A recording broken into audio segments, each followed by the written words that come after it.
دنیا سے ایسا تعلق رکھو جیسا کہ تم آگ سے رکھتے ہو.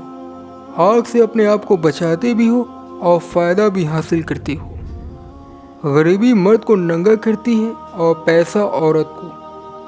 حضرت واصف علی واصف فرماتے ہیں ہماری خواہشات ہی ہمارے آخرت کا فیصلہ کرتی ہے.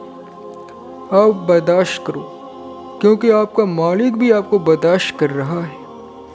جس کے کان نیکی کے بات سنتے نہیں ہیں اس کو تم چھوڑ دو. اللہ نے ان کے دل پر مہر لگا دی. اللہ کے پسند کے علاوہ کسی اور انداز زندگی کو پسند کرنا گناہ ہے. جھوٹا اگر نماز بھی پڑھے تو یہ جھوٹ ہے. جھوٹا اگر بظاہر امیر المومنین بھی بن جائے تب بھی جھوٹا ہے. جس طرح باہر دھوپ اور سایہ ہے اسی طرح آپ کے اندر کبھی سایہ اور کبھی روشنی. آپ کے اندر ہی دھوپ اور چھاؤں ہے.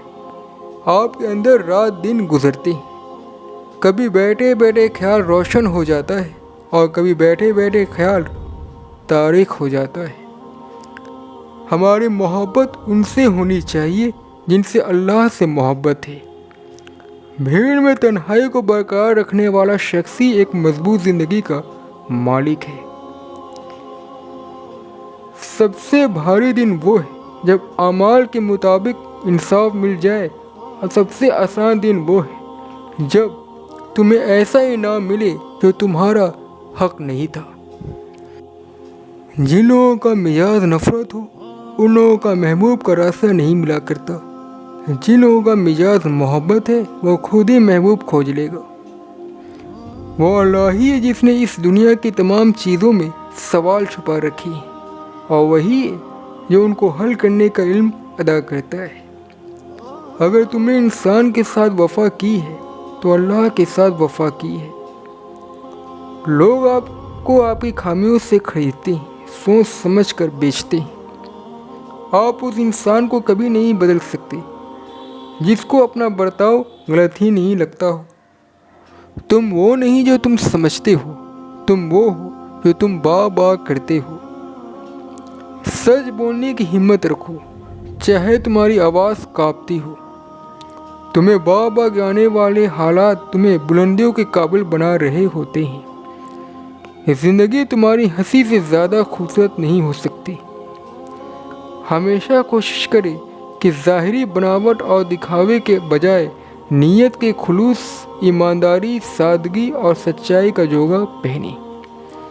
زندگی بہت خوبصورت ہے اس لیے کوشش یہ کرے جو ملے جتنا ملے اس کا شکر ادا کرے اور دنیا کی بہاریں دیکھے.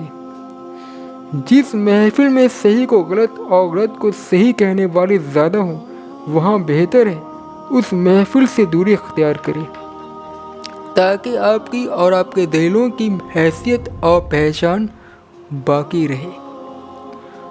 دوست کے ساتھ اس نمک کی طرح رہو جو کھانے میں دکھائی نہیں دیتا لیکن نہ ہو تو اس کی کمی بہت محسوس ہوتی.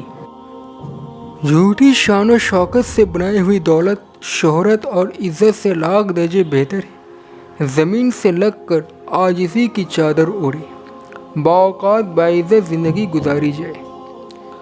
مخلص لوگ بناوٹ سے دور ہوتے ہیں اس لیے بعض مرتبہ کڑوے محسوس ہوتے ہیں. اس شخص کے صحبت سے بچو جو قیامت کے دن کے ذلت اور رسوائی سے نہیں ڈرتا. سچے آدمی کا تھوڑا سا مال جھوٹے آدمی کے بہت سارے مال سے بہتر ہے. چھوٹے چھوٹے شکوے سے بڑے بڑے رشتے کمزور ہو جاتے ہیں. قیامت کی ایک نشانی یہ بھی چھوٹے چھوٹے لوگوں کی عزت ہوگی اور سچے لوگ ذلیل ہو رہے ہوں گے. محبت کا پہلا قدم اٹھتا ہی اس وقت ہے جب وجود کے اندر سے فنا کا بوریا بستر گول ہو جاتا ہے. وہ آنکھیں جو زندگی کے راستوں کو روشن کرتی ہیں وہ دماغ کی آنکھیں نہیں ہوتی بلکہ دل کی آنکھیں ہوتی ہیں. اگر دل اندھا ہے تو زندگی کے راستے تاریک ہی رہیں گے اور ساری عمر اندھیرے میں گزر جائیں گے. آج کا انسان دھوکہ کرتا ہے, جھوٹ بولتا ہے. میں خوفزدہ ہوں کیونکہ میں جانتا ہوں میں بہت گنہگار ہوں اور میں مطمئن ہوں کیونکہ تم نے مجھے بتا رکھا ہے کہ تم سب سے زیادہ رحیم ہو۔ جب آپ کسی پرندے کا پنکھ چھینتے ہیں تو صرف اس کے پر نہیں لیتے، ان کا پورا آسمان چھین لیتے ہیں۔ والدین کو چاہیے کہ وہ جس طرح اپنے بچے کو بنانا چاہتے ہیں اپنے آپ کو اس کردار میں ڈھال لیں۔ جو دل گندگی سے بھرا ہوا ہو وہاں اللہ تعالیٰ نہیں ہوتا۔ اگر تمہارے دل میں درد ہے تو سمجھ لو اللہ تم سے بات کرنا چاہتا ہے۔ دنیا کی سب سے بڑی بات اپنے ضمیر کے مطابق جینا ہے۔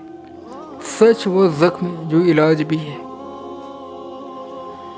سچا امیر وہ ہے جو دل کا امیر ہو، نہ کہ مال کا۔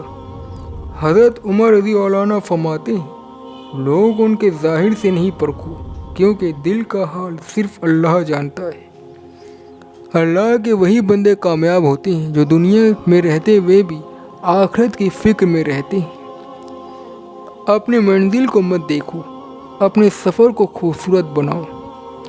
خاموشی وہ ہتھیار ہے جس سے بڑی بڑی جنگیں جیتی جا سکتی ہیں۔ مولانا رومی فرماتے ہیں جو گزر گیا وہ سبق تھا، جو ہے وہ امتحان ہے، جو آئے گا وہ انعام ہوگا۔ جو دل اللہ کے ذکر سے زندہ ہے وہ کبھی تنہا نہیں ہوتا۔ حضرت علی رضی اللہ عنہ فرماتے ہیں جب دنیا تم پر تنگ ہو جائے تو سمجھ لو اللہ تمہیں اپنے قریب کرنا چاہتا ہے۔ ہر صبح اٹھ کر شکر ادا کرو کہ تمہیں دوبارہ جینے کا موقع ملا۔ جو کچھ بھی تمہارے پاس ہے وہی تمہاری روحانی تربیت کا ذریعہ ہے۔